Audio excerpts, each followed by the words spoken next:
দেখি আর দেখো দেখাও আমাকে, আমাকে একটু দেখাও কে যাচ্ছে। আমি তো দেখবই, কে কোথায় আছো তোমরা?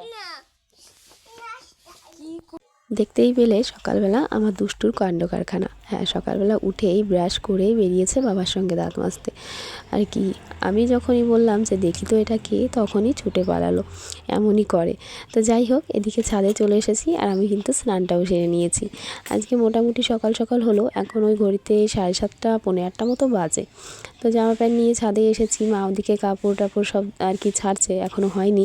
আর আমি এই যে ছাদে এসে দেখছি যে এত সুন্দর রোদ উঠেছে, মানে নিচে থেকে এতটা বোঝা যাচ্ছিল না, কারণ কলের দিকটা এতটা ছায়া থাকে। আর দেখেই মনে হচ্ছে যে যাক, রোদটা মনে হচ্ছে আমরা মিস করেই ফেলছি, কারণ দুদিন ধরে আমরা প্ল্যান করছি আর কি ওই ডালির বড়ি দেয়া। ডালির বড়ি দিতে তো ভীষণই ভালোবাসি, কিন্তু এই রোদ যদি চলে যায় তাহলে হয়তো যখন ডাল ভেজাবো তখন না মেঘলা হয়ে যায়, সেটাই ভাবছিলাম আর মাকে বলছিলাম।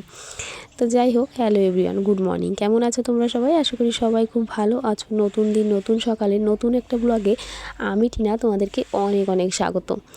তো সকাল থেকে আজকে ভেবেছিলাম ব্লগ বানাবো না, কারণ কালকে মানে পুজোর দিন আর কি ব্লগ বানিয়ে সেটা এডিট করতে আমার সেটা আপলোড দিতে দিতে অনেকটা টাইম কেটে গেছে। তো যাই হোক করে তাও আর কি শুরু করলাম। তো হাফটা করে ভেবেছিলাম এই রান্না খাওয়াটা মিস করে গেছি, ভাবলাম যে না তাও থাক, কিন্তু তারপরে না আবার শুরু করতে হয়েছিল, কারণ এমনই কিছু হয়েছিল। তো এই আর কি, সকালবেলা জামা প্যান্ট মেলতে এসে না ছাদ থেকে নামতেই ইচ্ছে করে না, এত সুন্দর রোদ থাকে। আর স্নানের পর তো দারুণ একটা শীত দিচ্ছে, সেটা তো স্নানের পর বলতে না, স্নানের আর কি আগেও এখন হাড় হিম করা শীত দেওয়া শুরু হয়ে গেছে। তো সেইটার কারণে নিচেই নামতে ইচ্ছে করে না। তো যাই হোক করে নেমে কিন্তু আমি সমস্ত কিছু গুছিয়ে পুজো দিয়ে রান্নাবান্নাও সেরে নিয়েছি। তো আবার হঠাৎ করে এই আসতে হলো রান্নাঘরে। একবার তো রান্না খাওয়া হয়ে গেছে, আজকে প্রায় 11টার মধ্যে আমাদের সব কিছু কমপ্লিট হয়ে গেছে, কিন্তু এই যে আবার এসেছি রান্নাঘরে, এখন হচ্ছে আলু ভাজা। আর এরপরে কি হবে সেটাও দেখাচ্ছি। তো এই দেখো, পেঁয়াজ দিয়েছে, এগুলো দিয়েছে হচ্ছে ছোটো মামি। তো ওনাদের দোকানের পেঁয়াজ এত এনে রেখেছিল, তো সব কিছু দেখো গাছ হয়ে গেছে। তো যাই হোক, এদিকে দেখো আমি মশলাটা কষিয়ে নিয়েছি, আর পেঁয়াজের সঙ্গে না ওই মানে যে চারার মতো বেরিয়েছে সেটা আমি কেটে দিয়েছি, মা বললো ওগুলো দেওয়া যায়, তো সেই জন্য আমি কেটে দিয়েছি। আর কি কারণে এখন রান্নাঘরে এসেছি সেটা হচ্ছে, দেখো প্রথমত আমার ফোনে ছিল না চার্জ, তার জন্য আমি সকাল থেকে আর কি ওই রান্নার ভিডিও করতে পারিনি, আর ভেবেছিলাম করবই না। আর তারপরে আবার হঠাৎ করে শুরু করলাম, কেন বলো তো, এই ঘরে নিয়ে এসে ফোনে চার্জ বসিয়ে এই যে এখন মশলাটা কষিয়ে নিচ্ছি, কারণ এই যে হচ্ছে মাংস রান্না, আর এটা আবার দেশি মুরগির মাংস, এটা পাঠিয়েছে আমার মাসি শাশুড়ি। তো সেই কারণে আবার এই টাইপের মাংস রান্না করতে এসেছি। তো ভাবলাম যে না, চলো ব্লগটা কন্টিনিউ করা যাক। আর আমি কিন্তু কথা বলছি এখন রান্নাঘর, মানে রান্না করে রাতের বেলা খেয়ে দিয়ে বসেছি, মিঠিকেও ঠাম্মির সঙ্গে পাঠিয়ে দিয়েছি। আর এতটা কষ্ট হয়ে যাচ্ছে কি বলবো, কারণ সন্ধ্যার সময় আর কি ওই ডাল বেটেছিলাম। তো যাই হোক, ওদিকে কষানো চলছে মাংস, আমি একটু কমিয়ে দিয়ে এসেছি। এদিকে দেখো হনুমান চলে এসেছে, আর ওই যে বসে পেঁপের পাতা খাচ্ছে। আর দেখো সকালে বলছিলাম যে রোদটা কেমন, তো এখন দেখে বুঝতেই পারছো রোদটা কিন্তু দারুণ দিয়েছে, আকাশটা আজকে বেশ সুন্দর। তো এদিকেও নিচে কিছু জামা প্যান্ট মেলা রয়েছে, কারণ পরে যেগুলো হয়েছে সেগুলো মা নিচেই মেলে দিয়েছে কাপড় ছাড়ার পর। আর এখন কিন্তু মা স্নান করছে, বললো যে মিঠি যতক্ষণ ঘুমিয়ে পড়েছে আমি স্নানটা করেই নিই। হ্যাঁ, মাঝে আমাদের ওই যে বললাম 11টার দিকে স্নান মানে খাওয়া দাওয়া হয়ে গেছে, তো তারপরে মিঠিকে স্নান করিয়ে ঘুম পাড়িয়ে দিয়েই আবার রান্নাঘরে এলাম। প্রতিদিন ভিডিও করার সময় ফোনটা কোনো জায়গায় সেট করে রাখি কিংবা ধরে রাখি, কিন্তু আজকে দেখো এইভাবে ধরেছি, মনে হচ্ছে যেন একটা বড় স্ট্যান্ডে সেট করেছি। আমার জানো তো খুব শখ যে আমি একটা বড় স্ট্যান্ড কিনে সেটাতে ফোন সেট করে সারাদিন তোমাদের সঙ্গে ব্লগটা শেয়ার করব। সব সময় আর কি ছোটো স্ট্যান্ডে কাজ হয় না, আর এমনিতেও ছোটো স্ট্যান্ড আমার ভাইয়ের কাছে রয়েছে, একটু ভেঙে গেছিলো। তো এখন বর্তমানে ওই হাতের স্ট্যান্ডে আর কি হাতেই আর কি কাজ চলছে। তো জানি না কবে আর কি সেটা হবে পূরণ, মানে স্বপ্নটা পূরণ হবে যে আমি একটা বড় স্ট্যান্ড কিনবো। কিন্তু যাই হোক, স্বপ্ন তো স্বপ্নই, দেখা যাক কবে পূরণ হয়। অবশ্যই তোমরা পাশে যদি থাকো তাহলে অবশ্যই পূরণ হবে। ভেবেছিলাম ব্লগ বানাবো না, তো সকাল থেকে ওই জন্য সামনে আসতেও পারিনি এন্ট্রো দিতে। সকালে তো আমাদের রান্না খাওয়া হয়ে গেছে ওই 11টার মধ্যেই। ছাদে উঠে আর কি ছাদে বসে আমি মা মিঠি খাওয়া দাওয়া করে নিলাম। তারপরে তোমাদের দাদা ভাই ছিল। আর এখন আবার এসেছি রান্নাঘরে, সেটা দেখালাম। এখন হচ্ছে একটু মাংস রান্না। আজকে কিন্তু হচ্ছে কী বার, শুক্রবার। সকালবেলায় একটু নিরামিষ করেছিলাম আর হচ্ছে লাউ ভাজা। তো সেগুলো দিয়ে খাওয়া দাওয়া হয়ে গেছে। মিঠিকে স্নান করিয়ে ঘুম পাড়িয়ে দেওয়া হয়েছে। আর আবার এইটুকু রান্নাঘরে এখন ওই মাংসটুকু রান্না হলে। তো ওদিকে রান্নাবান্না শেষ করে তোমাদের তো দেখালামই আর কি, মাংসটা কষিয়ে নিয়ে আর কি নিয়েছিলাম। তো তারপরে আর কি ঝোল দিয়ে রান্না শেষ করে সব কিছু মেজে ঘষে রেখে এসেছি। আর তোমাদের দেখিয়ে দিই সকালের রান্নাবান্না। এখানে তো তরকারি, নিরামিষ তরকারি রয়েছে। আর এই যে রয়েছে লাউ ভাজা, আমি একটু বড়ি দিয়েছিলাম আজকে। এমনিতে কিন্তু আমি বড়ি খাই না। আর এই যে রয়েছে একটু মাংস। তো একটু ঝোল ঝোল রেখেছি, কারণ একটু বাটিতে দিতে হবে একে ওকে। তো সেই কারণে। আর এদিকে দেখো দেবাশিসের জন্য দুপুরের খাবারটা আমি বেড়ে নিয়েছি। আর আমাদের বাড়িতে মাংস হলে ওরা আর কিছুই খায় না, ডাল হোক কিংবা অন্য কিছুই হোক, শুধু মাংস দিয়েই খায়। তো সেই কারণে শুধু মাংস দিয়েছি আর পেঁয়াজ কেটে দিয়েছি। আর এখানে দেখো 3টে বাটিতে তুলে নিয়েছি। একটা দেবো হচ্ছে মিষ্টিকে, একটা মায়ের জন্য কালকের জন্য তুলে রাখছি। আর আরেকটা রয়েছে, সেটা হচ্ছে মিস্ত্রিদের দেওয়া হবে।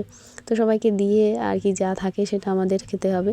তো সবাইকে দিয়ে খেলেই তো বেশি মনে হয় যে মানে ভালো লাগে সবাইকে দিয়ে খেতে। তো সেই কারণেই আমি একদম গুছিয়ে নিয়েছি।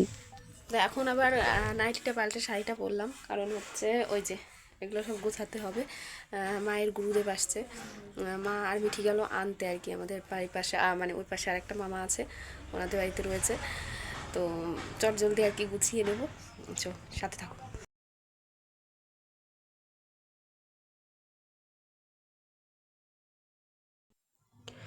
ওদিকে মা গেল হচ্ছে মিঠিকে নিয়ে ওই গোসাই বাবাকে আর কি আনতে।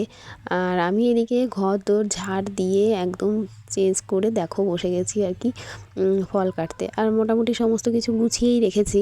আর এখন শুধু ফলটা কেটে রাখছি, আর পরে ফ্রিজ থেকে যা আছে আর কি বের করে নেব আর কি, সেগুলো আর কি গুছিয়ে নেব। তো এদিকে দেখো আমি চাল ডাল সব চাল আর ডাল না আর কি, চাল সবজি গুছিয়ে নিয়েছি। আর এই যে দেখো ফল কেটে নিয়েছি, আর চামচ গ্লাস সমস্ত কিছু বের করে রেডি করে রেখেছি।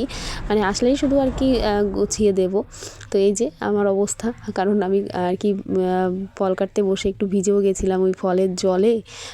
তো এইদিকে দেখো ঘরদোর সমস্ত কিছু একদম রেডি করে দিয়েছি, মানে একদম পরিষ্কার করেই রেখেছি। আর বাবাও আজকে তাড়াতাড়ি চলে এসেছিলো, এসেই স্নান করে আবার বাবাও গেছিলো আর কি আনতে। তো এদিকে দেখো চলেও এসেছে আর কি, এই যে হচ্ছে মায়ের আর কি গুরুদেব। এটা হচ্ছে দিন আর কি, দিনও পাগল। তো যাই হোক, দেখো ওনার সঙ্গে আরও ওনার শিষ্যরাও এসেছে। আর আমার মিঠি দেখো ওর একটা ছোট্ট দাদা পেয়েছে, তো তার সঙ্গে বসে আর কি খাটের উপর মানে পড়াশোনা শুরু করে দিয়েছে, যে এখন বই দাও এটা আর কি। তো মা দেখো সবাইকে আর কি প্রণাম করে খাইয়েও দিচ্ছে। তা এরপরে আর কি আমিও দেবো। তো চলো তোমরা দেখতে থাকো।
তো এদিকে গোসাইরা তো আর কি চলে গেছে, তারপরে আমি সন্ধ্যাও দিয়ে নিয়েছি।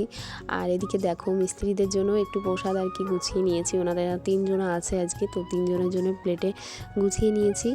আর তারপরে আর কি রান্নাও বসিয়ে দিয়ে এসেছিলাম। আর এদিকে দেখো ঘরে এসে আর কি দেখি যে খাটের ওপরের এই অবস্থা, মিঠি আর মিষ্টি বসে খেলা করছে।